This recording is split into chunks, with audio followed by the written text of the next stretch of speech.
Hello मारी channel में तमारू स्वागत है।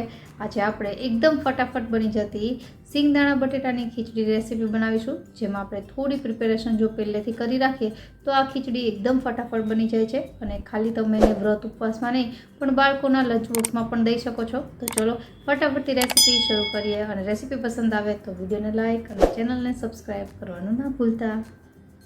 तो सिंगदाणा बटेटानी खीचड़ी बनाववा माटे मैं बाफेला बटेटा, टमेटा अने मरचुं छे एने सुधारी लीधा छे अने साथे ज 1 कप सिंगदाणा छे एने आवी रीते शेकी अने एना फूतरा पण उतारी लीधा छे। हवे आपणे जे सिंगदाणा शेकेला छे एनो अधकचरो भूको तैयार करवानो छे। तो एनी माटे मिक्सर जार लेशुं अने जेमां आपणे ढांकण ढांकीने 1 થી 2 વાર फेरवशो एटले सिंगदाणानो अधकचरो भूको तैयार थई जशे। तमे वधारे क्वोंटिटीमां आ भूको छे बनावीने स्टोर करी शको छो, जेनाथी ज्यारे पण तमे खीचड़ी बनावो त्यारे तमारी एटली मेहनत ओછી થઈ જાય અને खीचड़ी फटाफट बनी जाय। હવે આપણે खीचड़ी बनाવીએ તો એની માટે 1 ટેબલસ્પૂન જેટલું તેલ ગરમ કરીશું અને તેલ ગરમ થાય એટલે અડધી ટીસ્પૂન જેટલું જીરું, અડધી ટીસ્પૂન જેટલી હળદર અને ઘણા લોકો વ્રત અને ઉપવાસમાં મીઠો લીમડો નથી ખાતા હોતા તો તમે સ્કીપ કરી શકો। અમે લોકો ખાઈએ છીએ એટલે હું અત્યારે થોડા મીઠા લીમડાના પાન જે એડ કરીશ અને ત્યારબાદ મરચું, ટમેટું અને બટેટા ત્રણેય વસ્તુ એકસાથે જ મિક્સ કરી દેશું। અહીં મેં મોળા મરચાં વાપર્યા છે, તમે તીખા મરચાં પણ વાપરી શકો।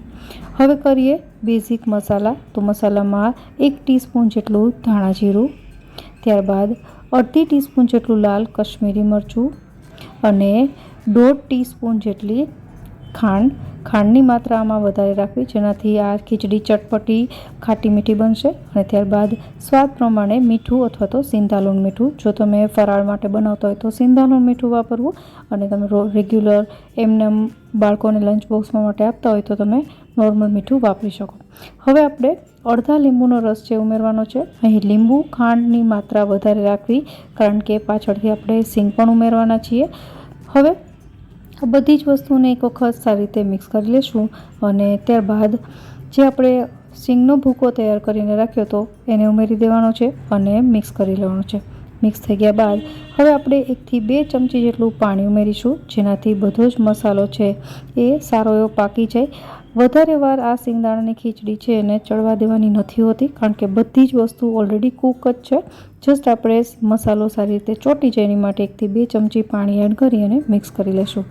તો આપણી આ ફટાફટ બની જતી બટેટા સિંગદાણાની ખીચડી તૈયાર છે।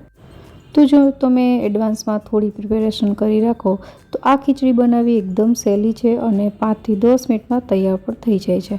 તો આશા રાખું રેસીપી જરૂરથી પસંદ આવી હશે। ફરી મળીએ નવી રેસીપી સાથે, ત્યાં સુધી બાય બાય।